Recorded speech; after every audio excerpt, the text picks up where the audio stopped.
Itu kan beliau ini kan adalah bapak ya, harusnya mengayomi semua organisasi. Betul. Jadi pernyataan-pernyataannya itu tidak boleh diskriminatif, Iya, ya. iya. Bahwa hanya mengakui Pradi Otto Hasibuan misalnya, itu kan sangat diskriminatif, ya. Iya. Karena kapasitas beliau adalah sebagai pejabat publik. Nah, mestinya sebagai pejabat publik, kecuali beliau mengundurkan diri dulu dalam posisi-posisi semacam itu tadi, ya. Nah, pernyataan diskriminatif ini kan bisa kemudian diinterpretasikan sebagai abuse of power, penyalahgunaan kekuasaan.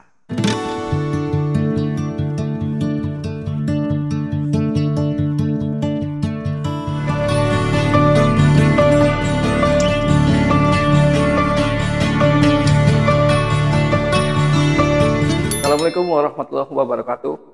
Salam Waalaikumsalam. sejahtera buat semua pemirsa Ahmad Yani Channel dan TV Masyumi.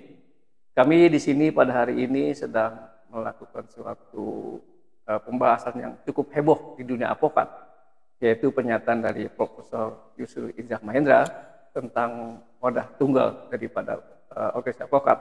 Alhamdulillah pada kesempatan hari ini kita didampingi oleh Bapak Dr. Lutfi Yazid, Ketua Umum DPARI, mantan Presiden Kongres Advokat Indonesia, pimpinan Bapak Indra Sanun Lubis, dan pendiri kantor hukum Yusril Izzah Mahendra. Benar, Pak? Betul, Bang. Ya. Dan selanjutnya juga ditemani oleh Kakanda, senior saya, Bapak Dr. Ahmad Yani, SHMA, Ketua Umum Partai Masyumi, kemudian salah satu ketua panitia, Kongres Advokat Indonesia yang diinisiasi oleh Bapak Bapak Adnan Buyung Nasution. Nah, terkait dengan isu yang beredar sekarang ini, Bapak, ini kan di semua akademisi, kantor law, di grup-grup WA juga itu ramai pernyataan dari Bapak Dr. Yusril Izzah Mahendra tentang wadah tunggal. Nah, menurut Bapak Dr. Lutfi Yazid, apa pernyataan daripada Prof. Yusril ini?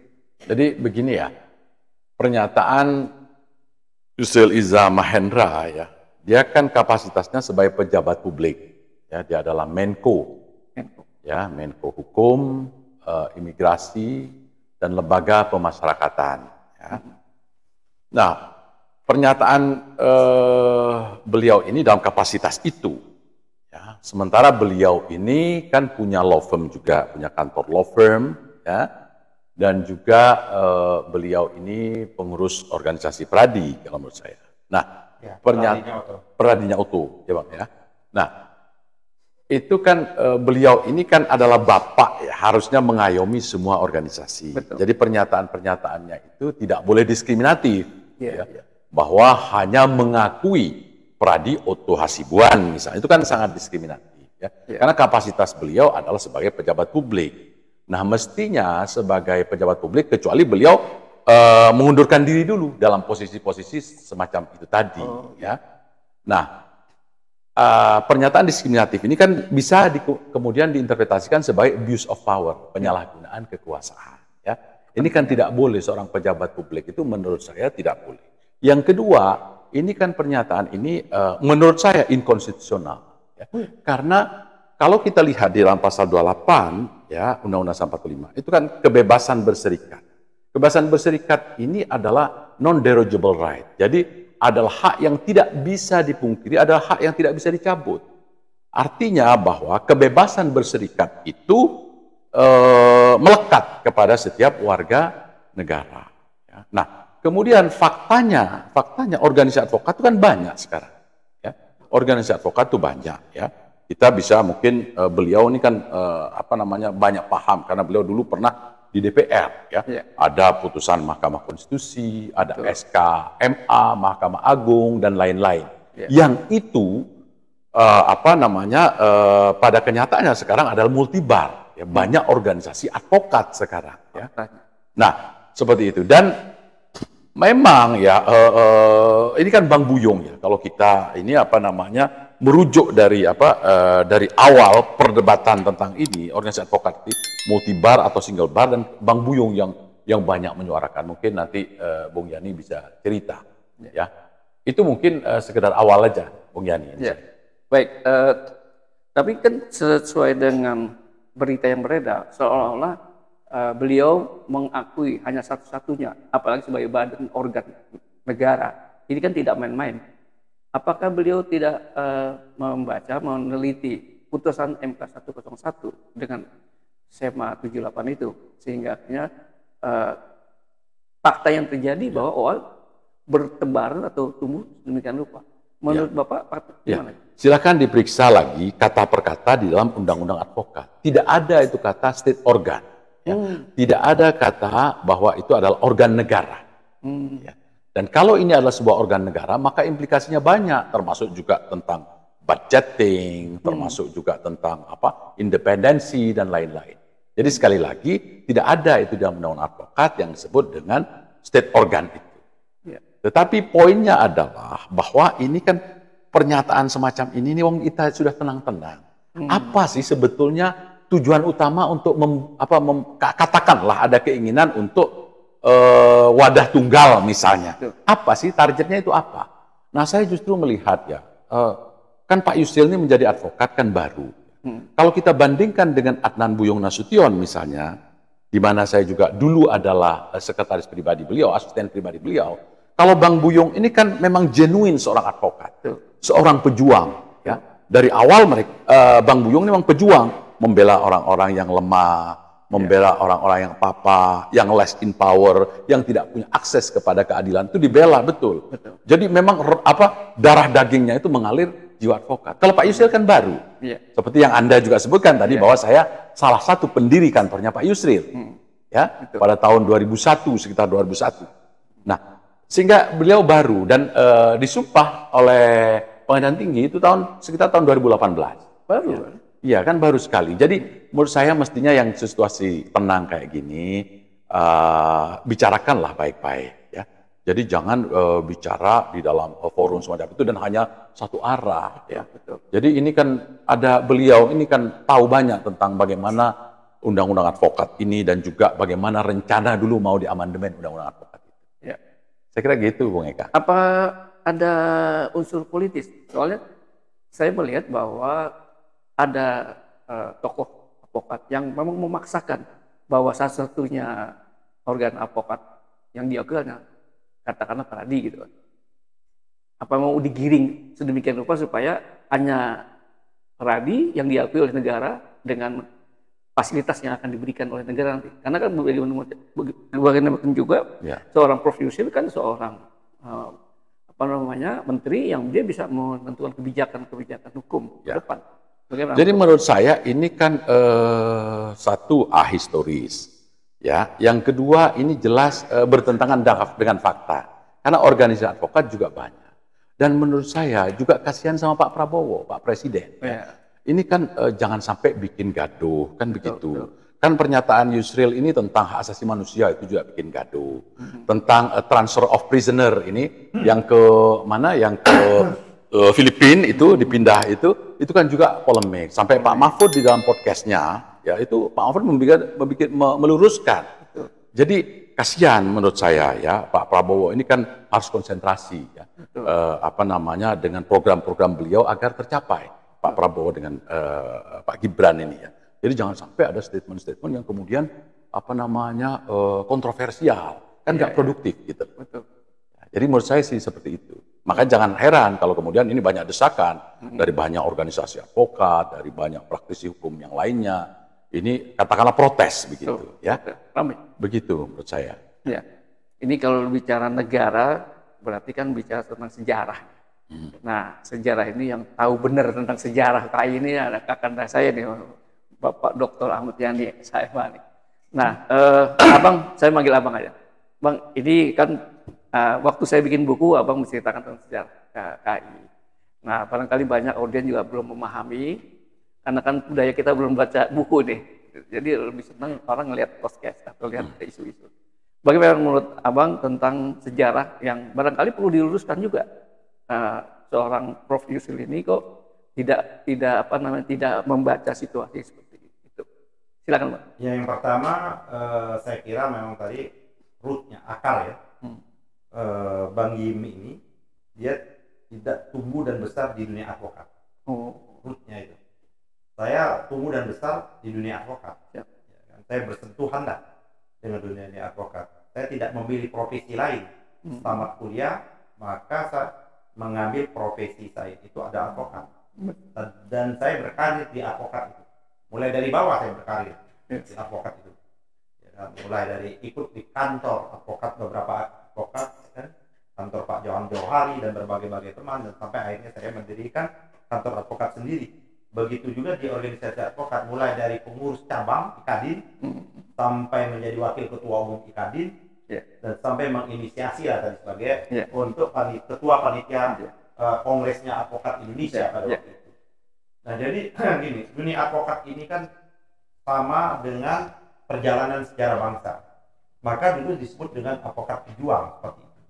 Bang Buyung disebut-sebut tadi adalah generasi kedua atau generasi ketiga dari profesi advokat itu sendiri. Karena jauh sebelum merdeka, pada waktu Bung Karno diadili di Bandung, sudah ada tim-tim pembelanya itu advokat pada waktu itu. Terus setelah itu ada generasi keduanya itu Muhammad Rum dan lain sebagainya, pejuang-pejuang seperti itu. Nah, Bang Buyung ini adalah generasi ketiganya yang dia memang hidup dan bergaul dengan bapak-bapak advokat yang sebagai kaum pergerakan. Nah, kalau kita mau nyatakan itu kaum pergerakan seperti itu. Nah, Bang Buyung inilah yang menyambungkan mata rantai kita sekarang ini dari adalah pra kemerdekaan, ya kan, para advokat-advokat pejuang itu, dan Bang Buyung, karena Bang Buyung jauh sebelumnya itu adalah seorang jaksa. Dia keluar dari jaksa menjadi seorang advokat dan mendirikan kantor advokat dan berkecimpung di dalam dunia advokat. Dan tidak ada satu orang yang meragukan Bang Buyung itu, maka disebutlah Bang Buyung itu bapaknya advokat Indonesia seperti itu. Nah, kalau kita bicara masalah organisasi advokat ini memang mengalami dinamika, ya, dinamika yang luar biasa, dan ciri watak, nah ini watak independensi itu sangat menonjol di organisasi advokat, dan dia betul-betul mandiri. Maka advokat pada waktu itu kan pertama kali organisasi advokat itu kan berdiri Pradin. Betul. Nah, Pradin inilah pada zamannya Orde Baru, dia di samping profesinya advokat, tidak kayak sekarang ini kan kita sangat miris melihat advokat sekarang ini. Ribut sesama rekan advokat, memamer-mamerkan kekayaan, luar biasa. Bukan watak dan ciri seorang advokat kayak gitu loh. Ya kan, memalukan dan menjijikkan seperti itu. Nah, dulu yang advokat itu betul-betul adalah dedikasinya itu tadi sebagai di samping dia adalah membela kliennya, tapi penegak kebenaran dan penegak keadilan. Opsium Nobel. Iya, makanya Opsium Nobel seperti itu. Nah, di dunia kita juga seperti itu. Ada Pradin. Pradin ini kencang betul sebagai alat kontrol juga. Jadi ada fungsi kontrol. Tak kala ada penyimpangan proses hukum, proses penegakan hukum, maka tampil tokoh-tokoh advokat itu yang tergabung di dalam Pradin itu. Ya. Ini yang membuat rejim Orde Baru agak gerah. Ya kan? Maka bagaimana caranya Pradin ini harus betul dikendalikan. Ya kan, dikendalikan. Nah, itulah maka dipaksa menjadi bubar Pradin, berdirilah yang namanya IKADIN. Sebagai katanya adalah satu-satunya organisasi advokat juga. Belum ada organisasi advokat lain. Kenapa dianggap IKADIN nanti bisa dikendalikan? Ternyata tokoh IKADIN Pak Haryono, ya kan, almarhum, juga nggak mampu juga dikendalikan. Saya ingat betul waktu Munas IKADIN, kan kita mengalami Munas IKADIN itu perpecahan ya di Ancol. Yaitu masih anggota namanya tuh junior advokat muda apa namanya itu belum advokat. Karena mau untuk menjadi advokat itu susah pada waktu itu. Jadi nggak kayak sekarang, ya kan, tak ujian tak apa nggak tahu udah jadi advokat. Kita nggak ngerti ini advokat betul atau advokat lah, ya kan? Ya banyak betul yang tampil di media masa itu ya. Apalagi di asal berani bicara itu ya kan, waduh. Saya lihat kapan nih orang ini menjadi advokat, dan perilakunya itu tidak mencerminkan perilaku advokat. Nah, pada waktu Munas IKADIN tahun berapa, 85, 86 saya lupa. 85. Di Ancol. Memang pada waktu itu sudah ada dominasi rejim Orde Baru memaksakan bahwa pimpinan advokat itu bisa dikendalikan, yaitu pada waktu itu Pak Ismail Saleh menjadi Menteri Hukumnya pada waktu itu. Menteri Kehakiman. Ya, Menteri Kehakiman memaksa yang namanya agar Gani Jumat menjadi ketua advokat, ketua Ikadin. Padahal Gani Jumat ini adalah termasuk the newcomers juga, karena dulunya di Angkatan Laut, bapaknya Hapri Jumat ini seperti itu. Nah, pecah, saya ikut masih muda itu, ribut tidak. Maka muncullah yang namanya organisasi advokat AAI itu, Asosiasi Advokat Indonesia itu, ada Bang Denny Kaliman, ada Bang Yapur dan lain sebagainya. Tapi jauh sebelumnya di Surabaya, karena tadi terlalu elitis betul Ikadin ini, dan orang-orangnya ini ada yang namanya dulu kalau mau beracara tapi bukan advokat tapi hanya izin pengadilan tinggi.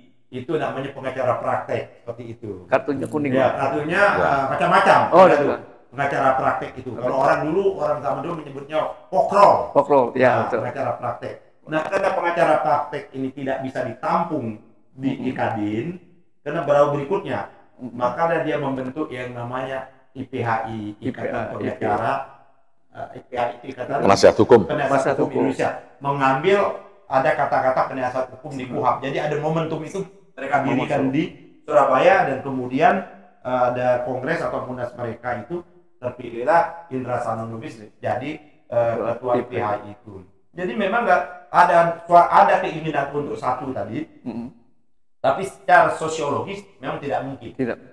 Nah, ini teruslah makanya muncul beberapa organisasi. Jadi ada AAI, ada Ikadin, ada IPHI, muncul lagi HAPI. Nah, ini dipromotori oleh Muladi. HAPI itu adalah Himpunan Advokat Pengacara Indonesia. Nah, udah muncul lagi yang bergerak di bidang lagi yang spesialisasi di bidang konsultan. HKI. Terus muncul lagi spesial lagi SPI. Yang bukan SPI belum ini. Yang di pasar modal. HKPM. Udah 7, udah 6 itu. Reformasi Trimedia dan kawan-kawan mendirikan serikat pengacara itu. SPI. Nah, menjelang pembentukan undang-undang advokat ini lama.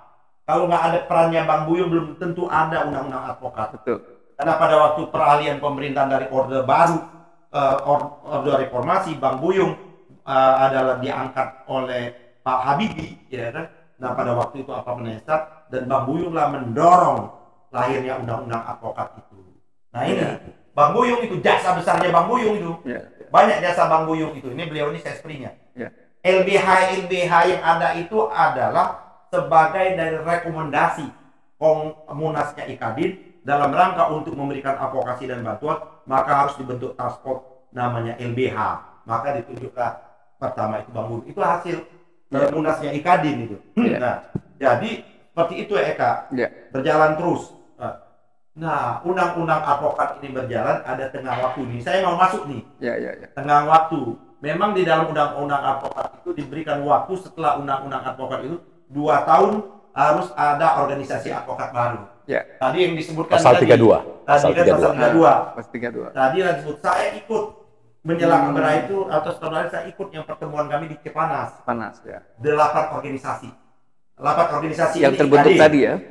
AAI, IPHI,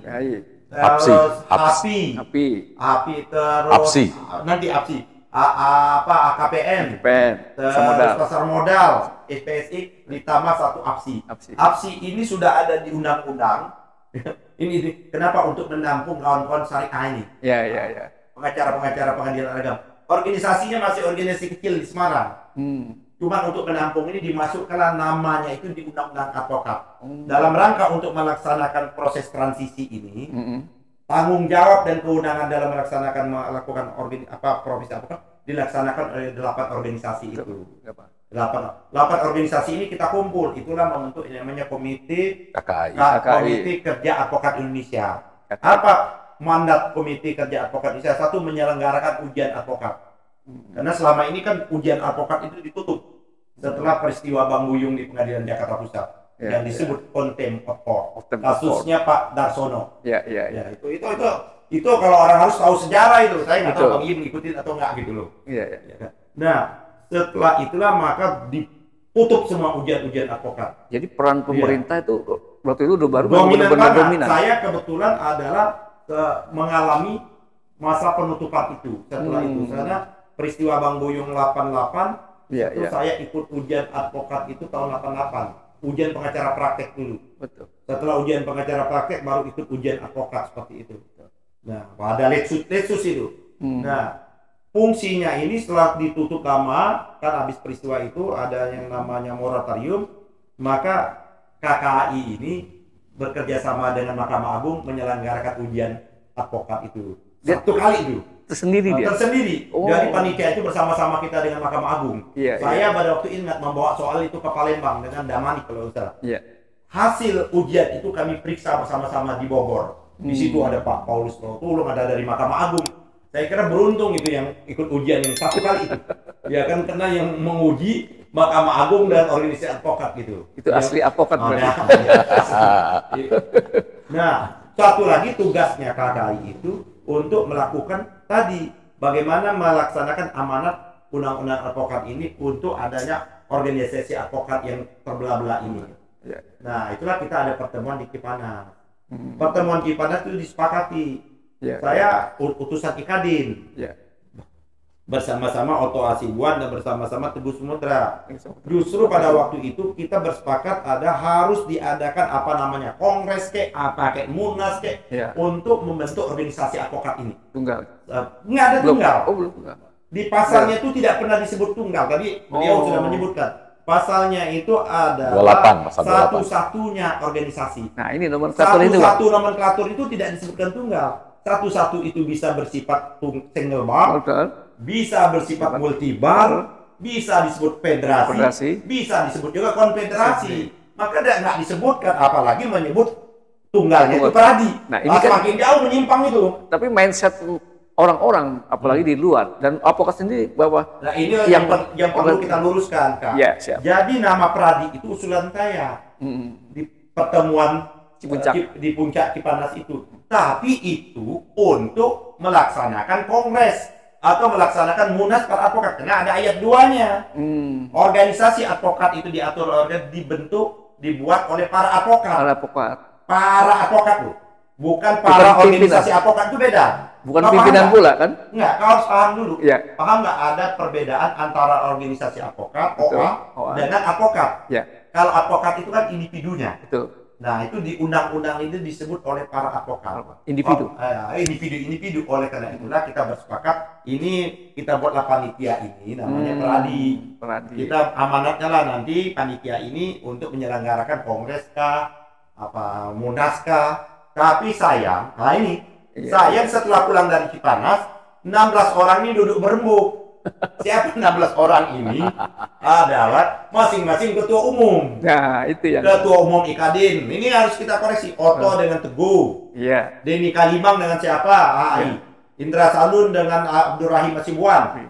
16 orang berapat.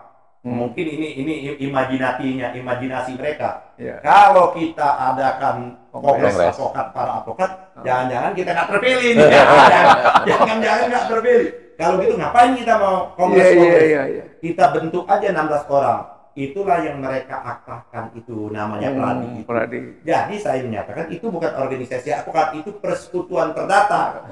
Persekutuan perdata 16 orang. Dan panitia juga situ ya. Nggak ada, 16 orang itulah yang dituangkan di dalam akta Pradi itu.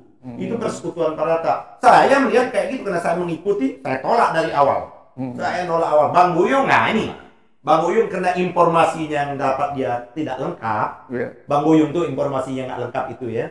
Maka Bang Buyung awalnya menyetujui, ya kan? Waduh, orang mengirim karangan bunga.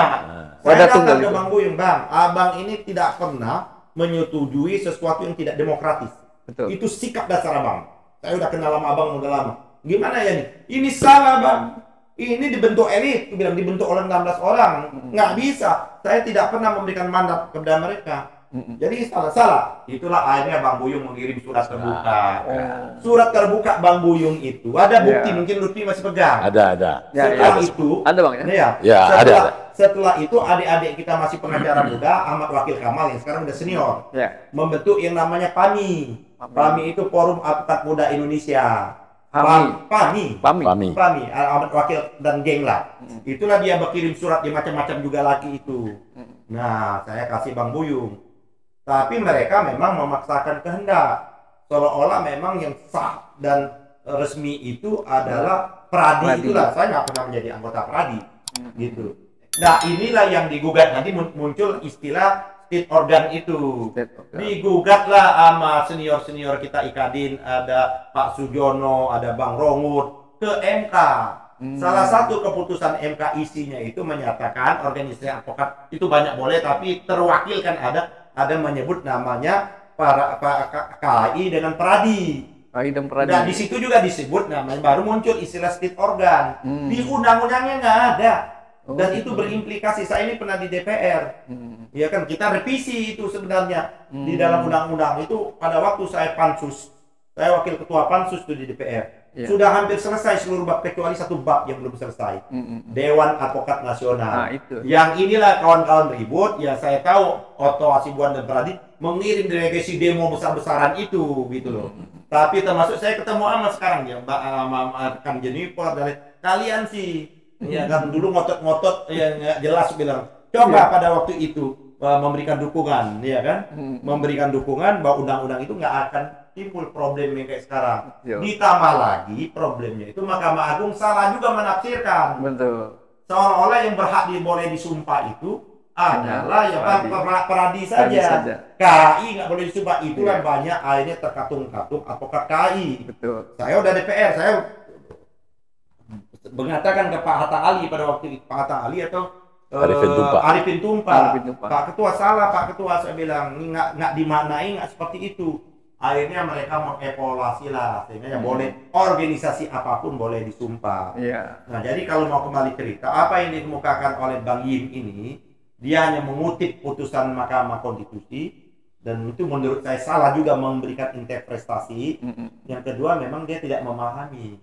Bang Yim ini tidak memahami organisasi advokat, dan kebetulan dia bersama Otto Hasibuan, mungkin input dari Otto ini, karena Otto ini memang selalu tekad bulatnya memang selalu saja mau wadah tunggal, kayak gitu loh. Yang menurut saya tidak sunatullah, tidak hukum alam. Gitu. Bang, ini saya dengan Pak Teguh Samudra sendiri pernah menggugat atau membubarkan ke Pradi. Nah, karena dia keluar dari situ. Saya ingin sampaikan, menjelang Kongres Advokat ini Bang Indra Sanun nih, mulai pecah itu organisasi itu dimulai pecahnya Ikadin. Kita yang namanya Munas kita di Balikpapan. Saudara Otto Hasibuan itu sudah ketua Pradi, tapi tetap juga masih mau merangkap menjadi ketua Ikadin. Kalau memang mereka konsisten, istiqomah, taat azas, seharusnya mereka bubarkan semua dong organisasi-organisasi yang ada itu. Tapi masih ada. Tapi buktinya Otto masih menjadi ketua Ikadin, Denny Kalimang masih ketua AI, Indra Sanun masih ketua IPHI, Jimmy masih ketua HAPI, terus siapa lagi ketua APSI ini? Taufik dan lain-lain sebagainya itu. Itu kan menunjukkan mereka secara tidak langsung menyatakan bahwa sesungguhnya Pradi ini bukan satu-satunya, karena di samping itu ada organisasi-organisasi yang 8 tadi. Itu mereka menurut saya tidak konsisten. Kita pecah. Nah, setelah pecah ternyata ada menyangkut, saya nggak ngerti, ini kan internalnya Pradi. Merasa Bang Indra menyampaikan saya, ini nggak adil. Setiap calon ketua DPC Pradi itu yang berdasarkan unsur dari IPHI tidak di-SK-kan katanya oleh Otto Hasibuan. Ini keterangannya. Buat apa kita akhirnya Pradi IPHI mundur. Jadi keluar dari kesepakatan perdata itu. Itu fakta sejarah, Bang. Iya, kesepakatan perdata itu Indra Sanun Lubis mundur, Ikadin mundur, anggap aja Ikadin kan pecah. Teguh mundur setengah, Sekjen, terus HAPI mundur, HAPI mundur. APSI juga. APSI mundur. Jadi IPHI, APSI dengan HAPI ditambah dengan Ikadin, anggap aja setengah. Jadi Pak Teguh. 8 dari organisasi yang membentuk persekutuan perdata itu 3,5 mundur. Nah, karena mundur itu kita melihat oke, kalau kayak gitu sesuai dengan amanah undang-undang, kita adakanlah apa maunya advokat. Itulah kita menyelenggarakan namanya Kongres Advokat Indonesia. Belum ada yang menyamai sampai saat ini. Betul. Pesertanya. Ribuan. Ibu yang datang itu saya ingat, saya ini ketua panitianya. Iya. Yang datang itu hampir 5.000. 5.000 advokat. Dan yang memberikan kuasa itu hampir 5.000 juga. 5.000. Itu di Balai Sudirman. Belum utusan. Iya. Enggak, itu delegasi. Yang kuasa. Itulah yang Pak SBY mau hadir pada waktu itu pembukaan. Tapi karena Menteri Hukumnya pada waktu itu mendapat input juga, dia anggap ini adalah kongres ilegal. Pak SBY nggak jadi datang. Tapi kita nggak ada masalah. Ya kan? Nah, jadi itulah yang sejarah yang harus kita luruskan. Karena saya betul-betul pelaku sejarah. Gitu. Nah, tapi saya sekarang sedih juga, Pak Lutfi, gitu loh. Kan kita kan bersemangat mendirikan Kongres Advokat Indonesia. Saya nih ketua panitianya nih. Ya kan? Saya ini kalau mau jujur, Indra Sanun itu terpilih jadi presidennya, saya kan harus sekjen pada waktu itu. Tapi saya tolak. Kenapa? Saya ada nggak mungkin nih. Ada kita ambil juga unsurnya dari luar Jawa. Betul. Luar Jawa kan ini Roberto, terus dia di Bandung. Udah lah, biar Roberto aja lah sekjen, biar saya ngambil vice presiden gitu loh. Saya spesialisasi pendidikan, walaupun akhirnya pendidikan pun saya di kudeta juga gitu. Saya udah, karena saya sudah masuk DPR. Nah, pada waktu saya di DPR, saya melihat realitas ini, maka saya mengajak kawan-kawan DPR khususnya balik, mari kita selesaikan organisasi advokat yang sudah carut marut ini. Kita buatlah yang namanya usulan perubahan undang-undang advokat. Itu selesai itu, hanya tinggal satu bab saja. Nah, sebab itu tidak selesai karena berakhir masalah jabatan kami. Karena saya tidak ingin menuduh kawan-kawan anggota pansus pada waktu itu. Kok kawan-kawan saya nggak pada datang semua? Termasuk pemerintah nggak pernah datang. Jadi undang-undang itu, Vi, kalau kita lagi membahas pemerintah nggak datang nggak bisa, nggak jadi undang-undang. Karena undang-undang itu dibahas bersama. Dari pemerintah, Pak Mualimin tuh, kawan saya juga sama-sama ngajar di Muhammadiyah. Dia udah nggak datang-datang lagi sampai berakhirnya masa jabatan kami. Itulah undang-undang itu tidak jadi. Kalau sekarang adanya carry over, dulu kan belum kenal. Harusnya kita dorong lagi. Nah, untuk betul-betul. Tapi saya dengar Menteri Hukum HAM ini yang sekarang saya kan dekat juga, dia nggak masalah. Advokat itu mau berapa banyak nggak ada masalah, karena tidak ada beban negara. Jadi kalau disebut state organ itu dibantah juga sebenarnya. Boleh, mau makanya kan Kumham tetap mau di ujung Berung sana kan ada organisasi advokat di Kalimantan, boleh. Kecuali yang dia tidak mau itu adalah tetap harus satu notaris. Karena notaris membawa yang namanya state organ. State organ itu ada burung garudanya. Kita mana bisa mau dikatakan state organ kita dibiaya juga, enggak, kita mandiri dan lain sebagainya. Itulah kesalahan menafsirkan. Saya kira pengadilan Mahkamah Konstitusi kan bukan Tuhan. Menyebut bahwa advokat ini organ, menurut saya kekeliruan yang fatal. Fatal itu, Bang. Bang, ini mengenai negara nih, Bang. Nanti saya mau tanya dua-dua aja, Bang. Saya dapat info bahwa dunia advokat itu di negara maju sangat kuat, malah disokong oleh pemerintah dan negara. Tapi di dunia negara berkembang itu memang dipelihara untuk pecah, Bang. Gitu loh. Tidak ingin negara berkembang, advokatnya kuat karena akan menggoyahkan kekuasaan. Bagaimana menurut Abang? Tapi bisa sebentar sebelum itu bisa bahaya statementmu itu. Nanti mereka tafsir ya, oleh karena itulah kita nggak mau pecah, makanya satu aja. Nah itu ujungnya bisa ujungnya ke sana itu. Gitu. Cara pandangmu itu juga bisa keliru, Eka. Gitu. Jadi itu salah juga ya? Jangan pecah dong. Nah, oleh karena itu salah satu argumen yang mereka bangun. Nggak masalah organisasi advokat ini mau 1.000, mau 100 bagi saya. Tapi yang harus satu itu adalah Dewan Kehormatan. Kode etik bersama. Sertifikasi, apalagi itu? Apa itu passing grade-nya apa? Ujiannya juga harus satu, harus jelas. Standarisasi. Sekarang kan kita tidak punya standarisasi advokat itu. Kita nggak tahu orang ini kok jadi advokat. Kapan dia belajar hukum? Kapan dia melakukan pembelaan? Kan harus ada magang 2 tahun. Magang 2 tahun ini dimaknai dulu itu sesungguhnya dia magang di kantor advokat atau magang di LPA, dia melakukan volunteer untuk melakukan yang namanya prodio itu, magang itu. Jadi statement itu kurang bagus, nggak bagus. Keliru ya. Kalau statement itu, kenapa kita takut betul yang nggak boleh itu dipecah-pecah, diadu domba. Tapi dia banyak boleh. Banyak itu kan bukan berarti perpecahan gitu loh. Gitu. Kalau menurut Abang gimana? Ya, ini kan sudah dijawab semua ya sama Bung Yani ini. Tapi ada oh iya ya sejarahnya. Ada sejarahnya. Sebelum saya cerita sejarahnya. Opinion, Bang. Ya sebelum ke sejarahnya. Jadi memang di negara-negara lain ya Ini lama di Jepang dia. ya organisasi advokat ini kuat. Pada waktu kita kongres kan kau mengundang organisasi advokat Jepang kan? Ya, saya mengundang Ibu Tamaki Kakuda. Ya, dia dari Japan Federation of Bar Association. Jadi organisasi advokat di Jepang, JFPA atau Nichi Bandren. Ya. Kita undang karena diminta kan sama Bang Buyung, sama Pak Ketua Panitia, saya datangkan begitu. Ibu Tamaki Kakuda ini. Jadi kalau lihat organisasi advokat di luar negeri, ya American Bar Association atau di Singapura, kalau Singapura namanya Law Society of Singapore, itu kuat sekali memang organisasinya, sehingga benar-benar diperhitungkan. Dia organisasi advokat itu benar-benar yang disebut tadi officium nobile itu, noble profession, karena dia benar-benar mandiri. Dan kemudian kalau di Jepang itu untuk masuk seseorang itu, apakah dia ingin jadi jaksa, apakah pengacara atau hakim, satu pintu. Dia harus lulus yang disebut dengan bar exam. Ya. Bar exam itu ujian advokatnya. Ya. Kemudian penyelenggaranya itu dia harus pendidikan di RTI namanya, Research Training Institute. Ya. Lembaganya siapa? Supreme Court, Mahkamah Agung. Oh, Mahkamah Agung. Ya, jadi dia melalui sebuah pintu yang sama, bekal yang sama. Nah, kemudian ada semacam board, semacam dewan. Oh, misalnya Pak Lutfi ini cocok jadi jaksa, Pak Yani cocok jadi advokat. Itu ada boardnya. Jadi diamatin dia selama waktu 1,5 tahun itu. Dilihat passion masing-masing. Betul.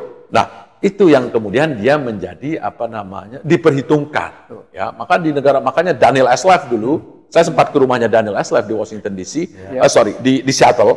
Ya, dia cerita tentang cerita tentang kalau advokat ini kuat, ini bakal begini, demokrasi akan berjalan dengan baik, tumbuh, ya kan.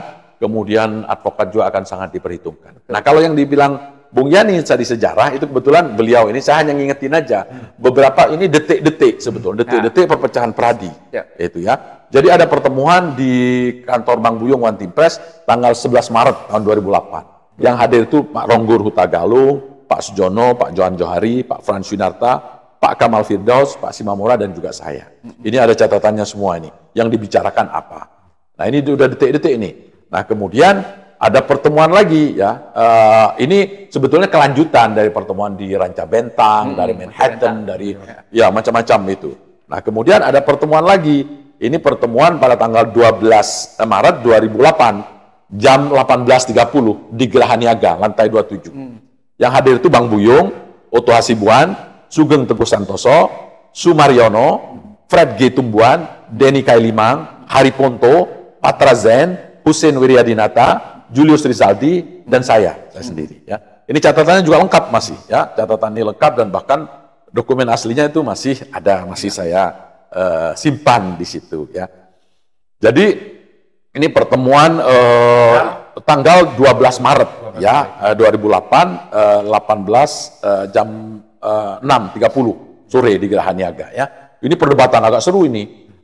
Pembicaraannya, dan kemudian pada tanggal 13 ada Bung Yani ini sudah diskusi yang tanggal 13 ini di One Team Press lagi ini 13. Ya 13 Maret 2008 ada Bang Buyung One Team Press, ya kan, kemudian Teguh Samudra, Ahmad Yani, Suhardi Sumomulyono, Patra Zen, Umar Tuasikal, dan saya sendiri. Patra Zen ini kan YLBI.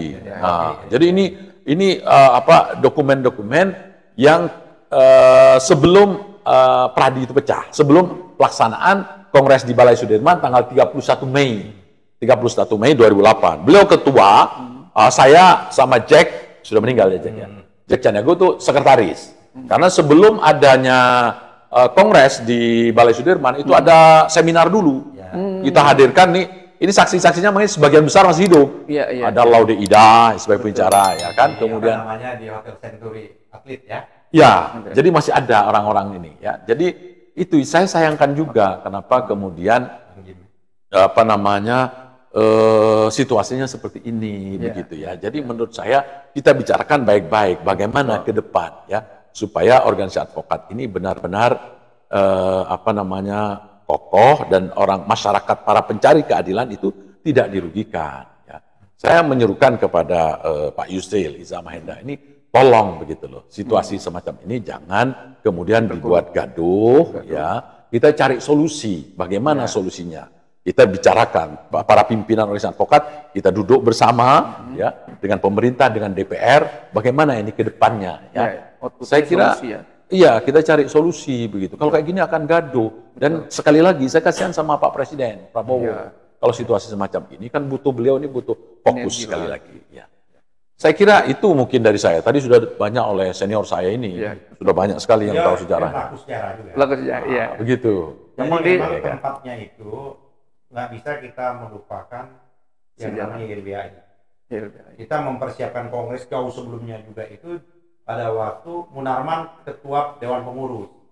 Jauh sebelum Pak Razen itu setelah Pradi muncul, saya melakukan perlawanan terus. Menggalang kekuatan itu loh untuk menyatakan nggak benar ini betul-betul oligarki loh sekarang di kelompok saya lawan lah karena didikan Bang Buyung Bang Buyung nih kalau ada kesalahan ada otoriter ada manipulatif lawan darah saya itu mengalir perlawanan walaupun masih sedikit itu bina terus perlawanan itu.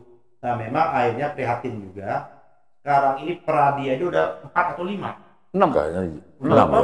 Udah 6, udah luar biasa kan itu berarti. Perjuangan Pradi. KI udah berapa KI? Tadi sih 4 lah. 4. Nah, ditambah dengan ini beliau kan bentuk lagi baru ada lagi Teguh Ferrari. Udah banyak deh. Dan kita juga ada dengar Eka juga mau mengagaskan juga. Ini dia mau enggak? Namanya adalah PNKI. Apa namanya? PNKI. Persatuan ya? Apa? Perkumpulan Nasional Konfederasi Advokat Indonesia. Lagi sudah dapat ini SK menterinya. Sudah beliau yang ini. Jadi gini Bang, memang KI terbentuk itu yang selalu diasumsikan sebagai tandingan Pradi itu tidak serta-merta berdiri ya. Ada proses sejarahnya ya. Iya, jadi Bang Buyung itu sebetulnya kan seorang demokratis ya. Beliau itu ingin agar prosesnya. Jadi beliau itu ingin meninggalkan legacy. Karena beliau sempat bicara ketika di Geraha Niaga, kalau abang sudah tidak ada, gitu, abang ingin fondasinya ini sudah kuat, fondasi ini sudah kuat, abang sudah puas, gitu. Jadi udahlah kalian, kalau misalnya nanti kongres, kata Bang Buyung ketika itu, misalnya diadakan kongres Munas atau apapun, dan kalian terpilih lagi, silahkan kalian lanjut. Seperti itu Bang Buyung itu. Jadi Bang Buyung ini ingin bukan lewat tunjuk begitu, ya, tetapi melalui sebuah proses yang arisan. Itu nggak mungkin, masa membentuk organisasi advokat hanya 16 orang dituangkan di dalam akta notaris, itu namanya persekutuan perdata. Betul. Coba legitimit mana 16 orang dengan hampir 10.000 orang. Tidak perlu dibantai.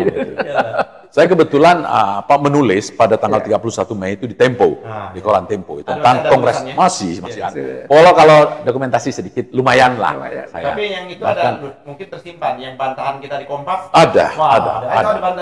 Jadi ada iklannya Oto. Dari awal Oto itu mau mencegah, nggak boleh. Ini yang namanya orang mau kumpul-kumpul para advokat mau menggunakan haknya, dianggap tindakan yang ilegal. Diumumkan di Kompas besar banget. Kita lawan pengumuman itu. Saya masih simpan. Nah, jadi dulu itu kan kita ingin membentuk agar organisasi ini yang hebat lah ya. Maka kita undang narasumber. Nah, kebetulan saya diminta untuk membantu mengundang. Maka yang dari Jepang, yang dari Japan Federation of Bar Association itu JFBA, kita undang namanya Shigeji Ishiguro dari Nagoya University. Faculty of Law, Shigeji Ishiguro. Masih ada semuanya. Kemudian kita undang juga ada American Bar Association. Ada. Dan itu ada bukunya, coklat ya. Bagaimana beliau kasih komentar. Saya juga ada kasih komentar. Bagaimana itu Pak Oto ada saya pokoknya ada saya semua ada di rumah. Jadi itu perlu diketahui oleh halayak. Oh iya, nanti saya kasih. Kalau fotokopi nanti saya fotokopi. Soalnya kan biar orang tahu gitu sejarah. Iya, itu tentang saya menulis buku juga seperti itu. Jas merah. Jangan lupa. Dia nulis ini tapi belum lengkap. Aku udah baca. Tapi ini paling tidak buku pemula orang baru di advokat, Bang. Jadi saya jadi teringat apa yang disampaikan oleh Bung Karno. Bung Karno itu pernah mengatakan begini. Kita tidak bisa melakukan revolusi dengan orang-orang hukum, dengan para advokat. Mereka harus ikut kita atau kita tinggalkan.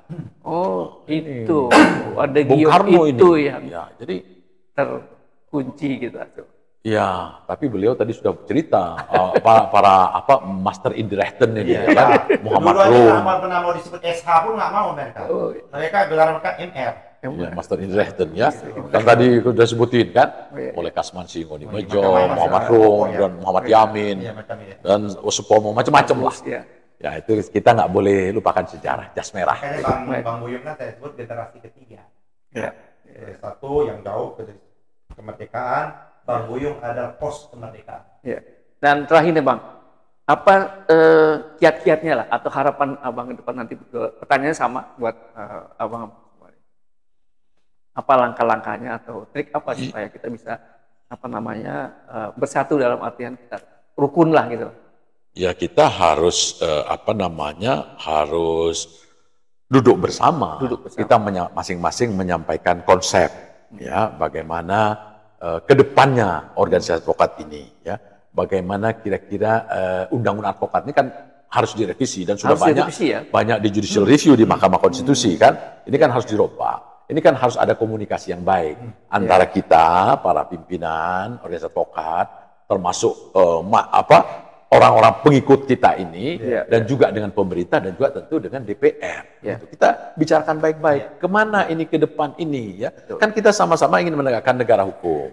Kita sama-sama ingin menciptakan kepastian hukum yang adil. Ya. Sebagai panglima. Iya, kan kalau di dalam konstitusi itu kan nggak ada istilah kepastian hukum saja, tapi kepastian hukum yang adil di dalam pasal 28D ayat 1. Mari kita sama-sama, kita optimis membangun masa depan ini, seluruh penegak hukum ya harus secara sungguh-sungguh, kita mesti jujur ya.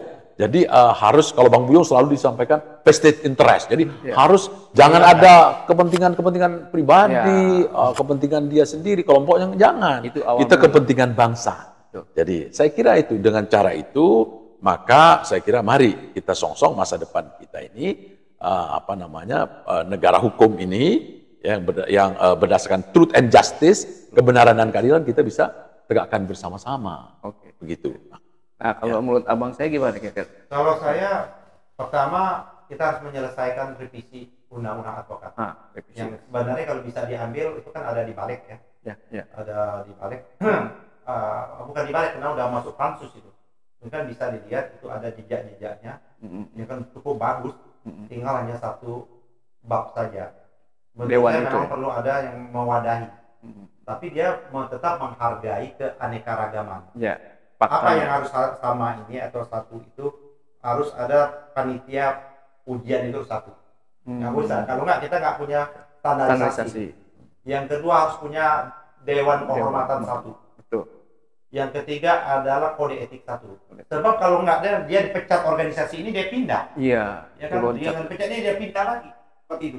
Harusnya setelah advokat yang sudah dipecat tidak boleh organisasi advokat lain itu menerima.